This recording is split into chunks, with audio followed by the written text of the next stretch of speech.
नमस्कार दोस्तों, आप सब कैसे हैं। आशा करती हूँ कि आप सब मज़े में होंगे। तो दोस्तों, हिंदू धर्म में जितना महत्व भगवान की पूजा पाठ करने का है, उतना ही महत्व ईश्वर के सामने दीपक जलाने का, उनको फूल माला भेंट करने का है। आप सभी लोग भगवान के सामने दीपक जलाकर मंत्रों का उच्चारण तो करते ही हैं। वही जो लोग भगवान के सामने बैठकर घंटों तक पूजा नहीं कर सकते हैं, तो वो लोग एक दीपक तो जरूर ही जलाते हैं। और इसी तरह से घर में जितने सदस्य होते हैं, उतनी बार भगवान का दीपक जल ही जाता है। लेकिन उसी समय हम एक ऐसी गलती कर देते हैं जिसका परिणाम हमें गरीबी, परेशानी, लड़ाई झगड़े, कर्ज और बीमारियों के रूप में चुकाना पड़ता है। तो आखिर वह कौन सी गलती है? वो गलती है दीपक की जली हुई बाती का गलत तरीके से इस्तेमाल करना। तो दोस्तों, हमारे वीडियो में शुरू से अंत तक जरूर बने रहे। दोस्तों, स्वागत है आपको हमारे YouTube चैनल में। आगे बढ़ने से पहले वीडियो को लाइक और चैनल को सब्सक्राइब जरूर कर ले, जिससे कि भोले बाबा की कृपा आप पर सदैव बनी रहे। तो दोस्तों, चलिए वीडियो में आगे बढ़ते हैं। हिंदू धर्म में पूजा में इस्तेमाल की जाने वाली सामग्री का विशेष महत्व है। पूजा में रोली, अक्षत, फल, फूल और नारियल का विशेष रूप से उपयोग किया जाता है। इन सामग्रियों के बिना कोई भी पूजा अधूरी मानी जाती है। दोस्तों, पूजा के बाद बची राख और दीपक की बाती को भूलकर भी इधर उधर नहीं फेंकना चाहिए। इसे अशुभ माना जाता है।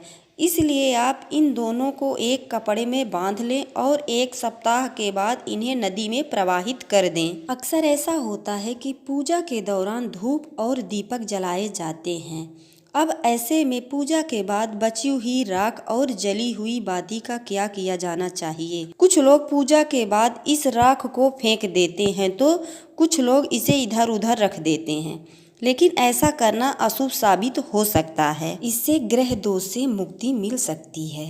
पूजा के बाद बची हुई राख को इकट्ठा कर लें और उससे बुरी नज़र वाले व्यक्ति के सिर से पैर तक 11 बार घुमाएं और उत्तर पूर्व दिशा की ओर फेंक दें। इससे आपके जीवन में आने वाली सभी समस्याओं से मुक्ति मिलती है। जब भी आप पूजा करें तो अगरबत्ती की राख और दीपक की जली हुई बाती को पेड़ के नीचे छिपा कर रख दें। इससे कर्ज से मुक्ति मिलती है और शुभ फलों की प्राप्ति होती है और इससे माता लक्ष्मी प्रसन्न होती हैं। पूजा के नारियल को सभी के बीच में प्रसाद के तौर पर बांट देना चाहिए। लेकिन अगर वो नारियल प्रसाद के तौर पर चढ़ाने वाला नहीं है, तो इस नारियल को आप लाल कपड़े में लपेटकर पूजा के स्थान पर रख सकते हैं। इससे शुभ फलों की प्राप्ति होती है और भगवान भी प्रसन्न होते हैं। अक्षत को धन धान से जोड़कर देखा जाता है। पूजा के बाद अगर थाली में अक्षत बच गया है, तो इसे घर के उपयोग में लिए जाने वाले चावलों में ही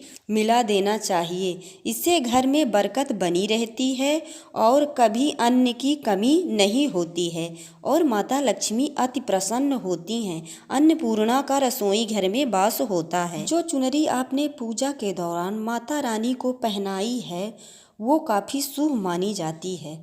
उस चुनरी को आप अपने घर की अलमारी में रखें। इससे आप चाहे तो उन चुनरी को किसी भी शुभ काम में माँ के आशीर्वाद के तौर पर आप खुद इस्तेमाल कर सकते हैं, क्योंकि वो चुनरी माता रानी का प्रसाद है। दोस्तों, पूजा के दौरान सबसे पहले गणपति जी को याद किया जाता है। ऐसे में कई बार पान के पत्ते पर स्वास्तिक बनाकर सुपारी को गणपति जी का प्रतीक मानकर बैठाया जाता है और उन्हें जनेऊ अर्पित किया जाता है। पूजा के बाद आप इस सुपारी और जनेऊ को एक लाल कपड़े में बांधकर आप उस स्थान पर रखें जहां आपका धन रखा जाता है। पूजा के बाद बचे हुए कुमकुम को महिलाओं को अपनी मांग में भरना चाहिए। ये अखंड सौभाग्य का प्रतीक माना जाता है और अखंड सौभाग्य का वरदान भी मिलता है। तो आप इस उपाय को महिलाएं जरूर करें। बिंदी, चूड़ी और मेहंदी महावर को भी श्रृंगार के रूप में इस्तेमाल किया जा सकता है। किसी भी पूजा में फूल माला या फूलों का इस्तेमाल न हो तो पूजा अधूरी रहती है। ऐसे में आप फूल माला या बचे हुए फूलों को मुरझाने के बाद तोड़कर अपने बगीचे में डाल दें। ये नए पौधे के साथ आपको बगीचे में उग सकते हैं और दूसरा फूल आपके लिए तैयार हो सकता है। तो आप इस उपाय को जरूर करें। दीपक जलाना महत्वपूर्ण है क्योंकि इस विधि के साथ ही किसी भी पूजा का अंत माना जाता है। जैसे फल फूल चढ़ाना शांत ध्यान पूजा का हिस्सा है, वैसे ही इसका भी अलग महत्व माना जाता है। भगवान के सामने रोशनी करना खुद के जीवन में अंधकार को दूर करना है। दिया जलाने के लिए वैसे तो घी के दीपक को अच्छा माना जाता है, लेकिन अलग अलग अवसरों पर अलग अलग तेल और अलग अलग तरह की बाती लगती है। जैसे शनिवार को घी की बजाय सरसों के तेल से दीपक जलाना चाहिए।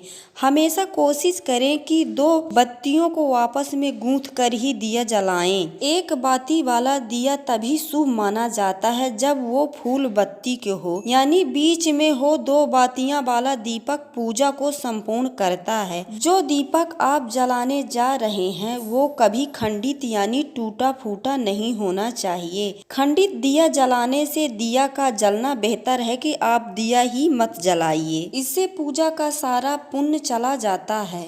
दिया जलाओ तो इससे अच्छी तरह से घी या तेल डाल दो। बाती को भी थोड़ा ऊपर की ओर खींच दो, इससे दिया का तेल के ऊपर खत्म होने तक रहेगा। दीपक का बीच में बुझना शुभ नहीं माना जाता है, खासकर पूजा के बीच दीपक अंधकार को खत्म करता है। रोज शाम के समय मुख्य द्वार के पास दीपक जलाना चाहिए। ये दीपक घर में नकारात्मक ऊर्जा को प्रवेश से रोकती है। पूजा में घी का दीपक अपने बाएं हाथ की ओर जलाना चाहिए। तेल का दीपक दाएं हाथ की ओर रखना चाहिए। इस बात का विशेष ध्यान रखें कि पूजा के बीच में दीपक बुझना नहीं चाहिए। ऐसे होने पर पूजा की पूर्ण फल की प्राप्ति नहीं होती है। दीपक हमेशा भगवान की प्रतिमा के ठीक सामने लगाना चाहिए और प्रकाश फैलाता है। मान्यता है कि देवी देवताओं को दीपक की रोशनी विशेष प्रिय है, इसलिए पूजा पाठ में दीपक जलाना अनिवार्य माना जाता है। घी के दीपक के लिए सफेद रुई की बाती उपयोग की जानी चाहिए, जबकि तेल के दीपक के लिए लाल धागे की बाती श्रेष्ठ बताई गई है। दीपक जलाते समय इस मंत्र का जाप करना चाहिए।